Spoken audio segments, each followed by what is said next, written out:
బాటసారికి అనుబంధమై వచ్చింది ఒక దేవత.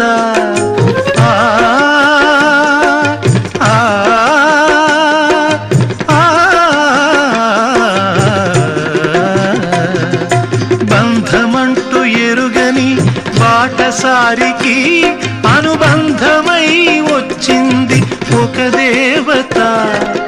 ఇంత చోటులోనే అంత మనసు ఉంచి, ఇంత చోటులోనే అంత మనసు ఉంచి నా సొంతమే అయ్యింది ప్రియురాలిగా. ముద్దబంతి నవ్వులో మూగ బాసలు, మూసి ఉన్న రెప్పలపై ప్రేమ లేఖలు. ముద్దబంతి నవ్వు